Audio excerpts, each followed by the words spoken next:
Hey, this is Mark Smith from Digital Roughnecks, and I'm here with part 3 of our regulation and ESG series. Today, I'm going to be talking about the new federal regulations that are coming. So let me share with you what those are all about.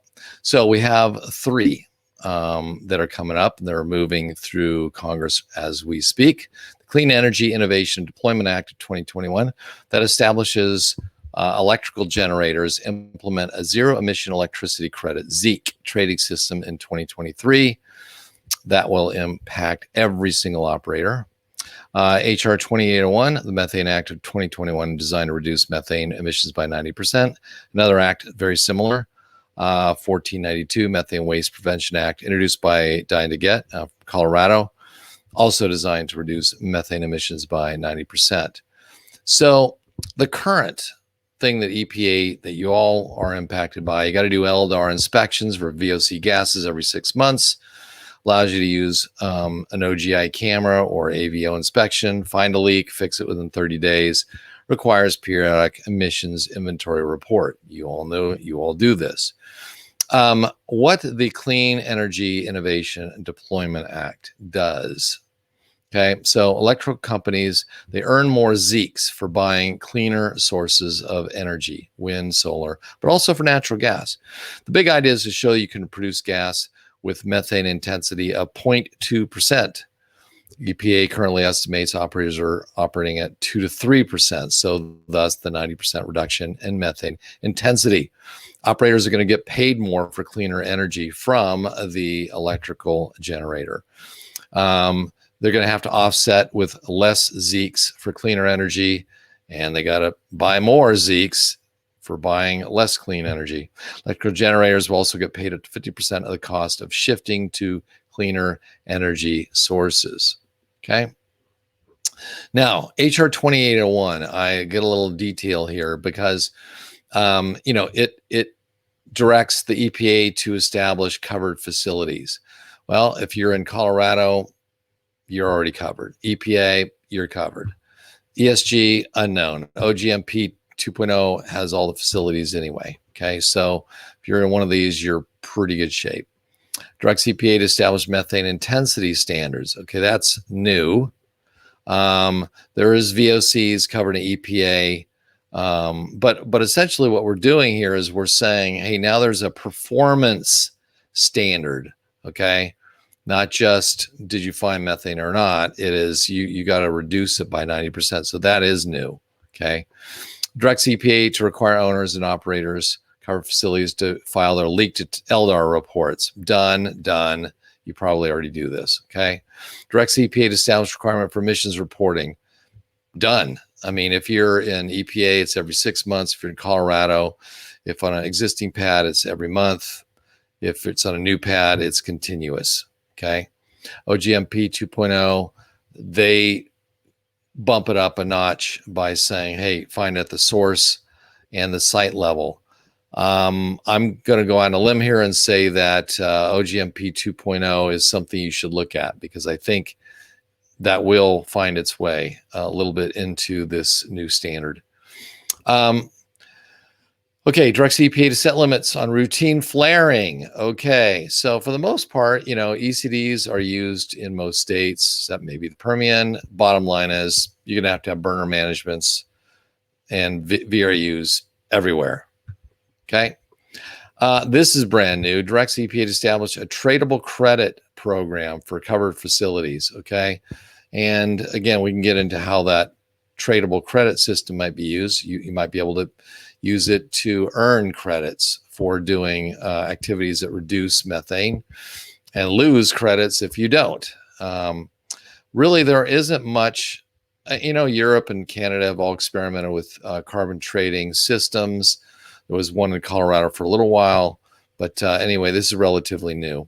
Directs EPA to coordinate various studies to advance knowledge about methane emission.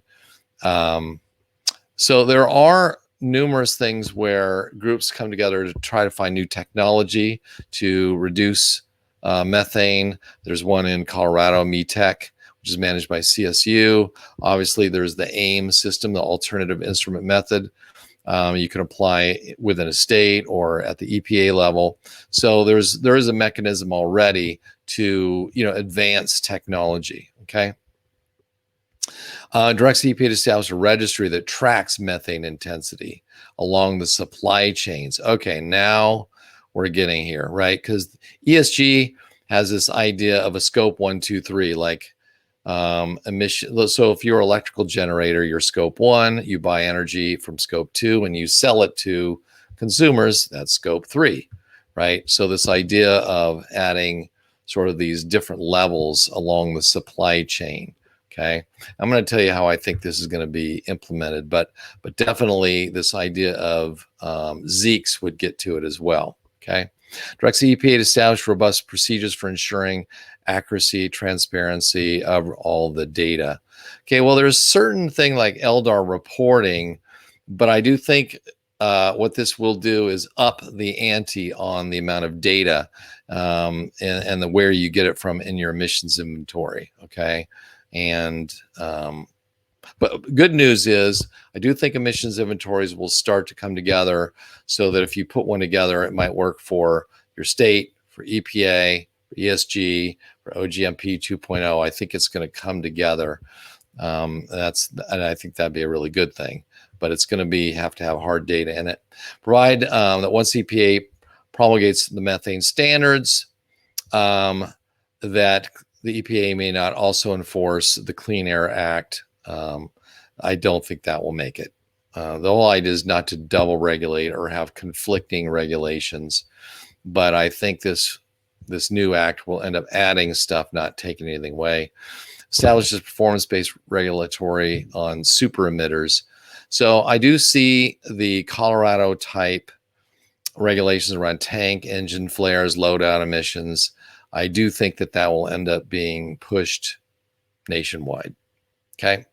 Standardized framework for measuring, reporting, and verifying methane emissions from oil and gas to better align with the EU. Okay. OGMP 2.0. So I do think that some of those level 5 OGMP 2.0 will end up being in some way aligned with the new EPA standard. So let me summarize it here for you. HR 1492 will probably fold into HR 2801. So really it's 2801 you want to pay attention to. Both Clean Air Innovation and HR 2801 will be implemented by the EPA. So it's federal wide. For those of you who don't have burner management units, you're going to have them. Does not appear to increase frequency of LDAR inspections. However, there will be a performance-based criteria to prove reductions of 90% methane intensity in the production of oil and gas. So it's not going to be just enough to say, hey, I found a leak and fix it. That's good. But you'll also have to show how you're reducing that. That'll be a performance-based standards. Now, this is the biggie. The Clean Energy Innovation Deployment Act will impact what electrical generators pay for your energy. So you'll need to continuously prove cleanness of your product. They're going to pay more for it, okay? And they pay more to you, but then they have to pay less for carbon offsets, ZEECs, so to speak. Both acts have a carbon trading system that could offset costs for implementing clean tech solutions that help you hit your net zero goals. So that is my quick summary of new federal legislation that is most likely going to go through this year and be implemented in the following years. So if you'd like to know more, some more links there, visit digitalroughnecks.com, and I'll have links to the other legislation there. And you can get it to cleanconnect.ai/digital-roughnecks. Click on the episode link, links to legislation, links to this presentation. Okay. And I look forward to seeing you on the next episode of Digital Roughnecks.